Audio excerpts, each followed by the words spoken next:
So I told everybody to submit their questions as to what they wanted advice on, and I got an anonymous question that they wanted answered, and essentially it was about how do you deal with being gay and being outcast by those that you love, or being shunned, however you want to put it. I first have to say, I mean, this isn't personal. Like, I haven't dealt with this. I've been very blessed in my life to have a lot of friends and family that support me being out and open and clear about who I am and my private life.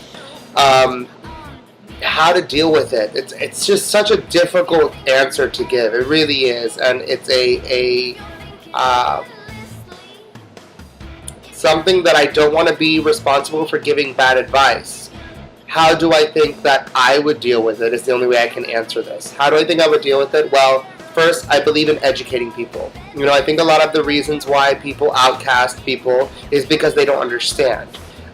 So if you show them who you are, and that is more important than your private life, about who you love, how that is not really what only defines you, it's just part of you. If you show them that your core is the same person they've known their whole life, it kind of starts, in my eyes, would start to open them to, well, then that really doesn't affect how I feel in our relationship. If it's religious, it gets a little more difficult, I would think. But I would also venture to say that the same Bible that you are using against me is the same Bible that says love everyone, judge no one. And I'm not one to quote the Bible. I can't pull out verses from the top of my head.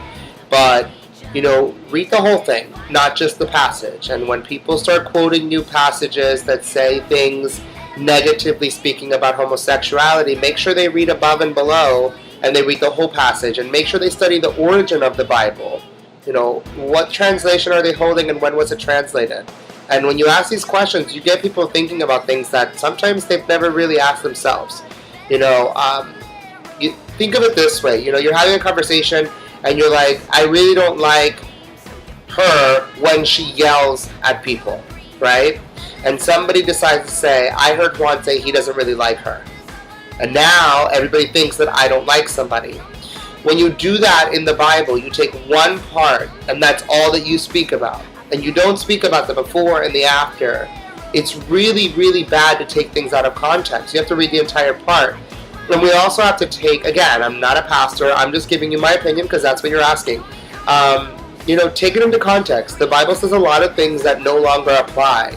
About stoning people, about, slaves, about, if you are raped and you choose not to have the child, then you should be murdered. There's a lot of things that are not current anymore. And so I always ask that question. How come certain things were okay to change? How come it is okay for women to, have changed their position in accordance to what Bibles say their women should live their life, but the latter is not the same. So that's my biblical part. But really, I think when you show people who you are, the ones that choose not to be in your life, unfortunately, that's their decision. And what I need everybody to understand is that even though it's your family sometimes that makes it hardest on you, and it could be your mom or your dad, and I am sad for anybody who's going through that, understand that in the end, you don't choose your family. And anybody who thinks that the only way you should still be allowed to be in their life is by being the way they think you should be, unfortunately, that's not honest and pure love. It really isn't.